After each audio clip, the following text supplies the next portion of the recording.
Okay વિદ્યાર્થી મિત્રો SPD સંકેતનો ઉપયોગ કરી ક્વોન્ટમ આંક વિદ્યાર્થી મિત્રો કક્ષકોનું વર્ણન કરવાનું છે. ઓકે ક્વોન્ટમ આંકના આધારે આપણે કક્ષકોનું વર્ણન કરવાનું છે. ઓકે પહેલો છે વિદ્યાર્થી મિત્રો ધ્યાનથી જુઓ. અહીંયા n બરાબર વિદ્યાર્થી મિત્રો 1 આપ્યો છે. ઓકે n બરાબર 1 અને l બરાબર વિદ્યાર્થી મિત્રો 0. મેં તમને પહેલા જ કીધું છે કે જ્યારે l નું મૂલ્ય ખાસ યાદ રાખજો l નું મૂલ્ય વિદ્યાર્થી મિત્રો કેટલું હોય 0 1 2 3 હોય ત્યારે વિદ્યાર્થી મિત્રો s કક્ષક p કક્ષક d કક્ષક અને એક કક્ષક મળે છે. ઓકે એનો મતલબ એમ થાય છે n બરાબર 1 એટલે પ્રથમ ઊર્જા સ્તર આપેલું છે.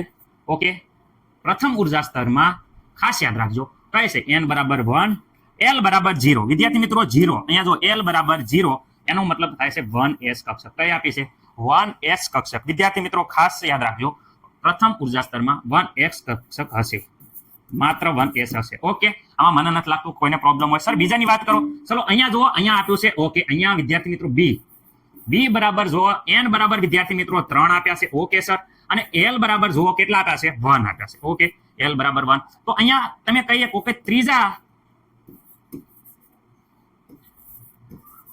ઊર્જા સ્તર છે 3 છે એટલે ત્રીજું ઊર્જા સ્તરમાં માત્ર કઈ કક્ષક હશે કે માત્ર ને માત્ર પેલા તો જો ત્રીજું ઊર્જા સ્તર એટલે 3 અને વિદ્યાર્થી મિત્રો અહીંયા l બરાબર 1 એટલે જોઈ શકો છો કે p કક્ષક છે તો 3p કક્ષક માત્ર 3p કક્ષક હશે. મને નથી લાગતું કે કોઈને કઈ પ્રોબ્લેમ હોય. ઓકે હવે અહીંયા જુઓ અહીંયા c માં આપ્યું છે n બરાબર 4 અને l બરાબર 2. n બરાબર અહીંયા જોઈ શકો છો 4 અને l બરાબર વિદ્યાર્થી મિત્રો કેટલા છે 2. એનો મતલબ કે ચોથા ઊર્જા સ્તરમાં ઓકે ચોથા ઊર્જા સ્તરમાં માત્ર ને માત્ર n બરાબર 4 એટલે વિદ્યાર્થી મિત્રો એટલે અહીંયા 4 l બરાબર 2 એટલે અહીંયા જોઈ શકો છો તમે l બરાબર 2 હોય તો અહીંયા d કક્ષક થાય છે એટલે માત્ર ને માત્ર અહીંયા 4d કક્ષક હશે.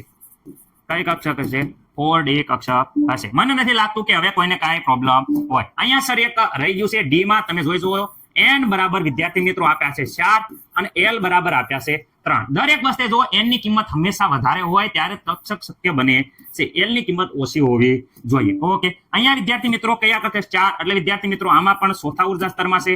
રેડી ચોથા ઊર્જા સ્તરમાં માત્ર કઈ કક્ષક હોઈ શકે કે માત્ર ને માત્ર અહીંયા જોઈ શકો છો n બરાબર 4 છે અને l બરાબર 3 હોય તો વિદ્યાર્થી મિત્રો f કક્ષક થાય છે એટલે માત્ર 4f કક્ષક હશે.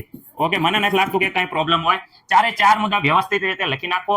કક્ષકોનું વર્ણન થઈ ગયું છે અને દાખલા નંબર 29 દરેકને આવડવો જોઈએ. મસ્ત મજાનો સ્ક્રીનશોટ પાડી લેશો.